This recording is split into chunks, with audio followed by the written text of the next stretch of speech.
السلام عليكم ورحمة الله وبركاته. سألتوني عن مميزات الفرن كثير، حبيت الآن أفيدكم. الفرن ألماني، شركة بوش، تجميع تركي. طبعا في منه نوعين، نوع تكون القاعدات أخف شوي، نوع الثقيلة هذه. كل فرن طبعا طبيعي 5 عيون. هنا يجي معاه هذه القطعة عشان الاسبريسو والاشياء الصغيرة. الفرن فيه مروحة، داخله مروحة، فيه تبريد للمفاتيح. يعني اذا شغلت الفرن هنا عندي ضخ هواء في هذه المنطقة علشان تبرد المفاتيح.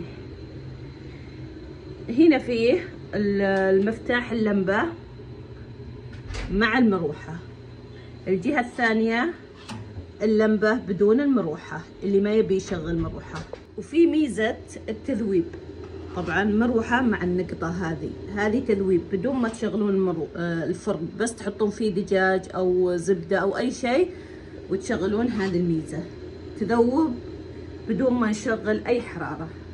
فرن جميل جدا جدا ما شاء الله تبارك الرحمن. يعني يكفيكم هذه إنها تبرد المفاتيح، لكن في أشياء ممكن نعتبرها، يعني ما نعتبرها عيب، مثل الشواية. سيخ الشواية مو موجود فيها، يعني بعض الأفران يكون فيها سيخ شواية، هذا ما فيه. الحرارة إذا فتحت الفرن هنا ضخ الهواء، يعني تكون في الوجه على طول.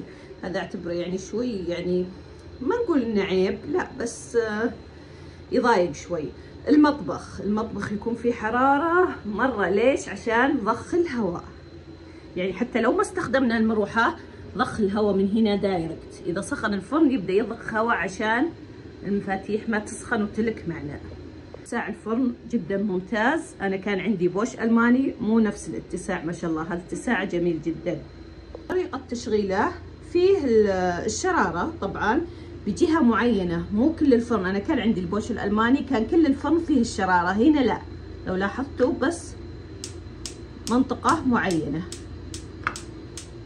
ومن العيب ما أدري، حسه عيب زين إنها تبتل الشرارة. لين تغيرين الاتجاه كذا تنزل، خلاص تطفى الشرارة. يعني تعلمك إنك في مكان حق الشرارة.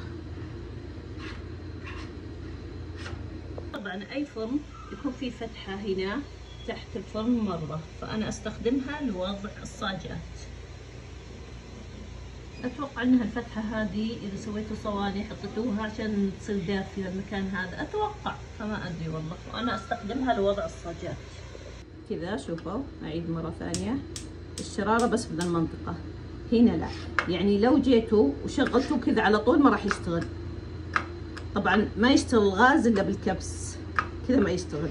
لكن تجون هنا، نرجع هنا تجي الشرارة عشان يولع معنا الغاز، ولازم نلفه. غير كذا فيه امان، والامان من الله سبحانه وتعالى. يعني كذا ما ينسم غاز. ليش؟ اصبروا، عشان اذا صرتم مشغلين العين لفيتوه على طول اشتغل صدق على طول. لكن لو كانت باردة مثل كذا لفيتوه ما يسرب غاز، تشتغل الشرارة بدون تسريب الغاز. شوفوا، لأن لازم تكبسون عشان يطلع الغاز. ويعلمكم إن مثلا طفل حركه، عرفتوه، لكن الغاز ما يسرب. بس والله. وهذا هو سعره 4999، 5000 إلا ريال. الفرن ما شاء الله تبارك الرحمن جميل جدا، والله يبارك لي يا رب ولكم.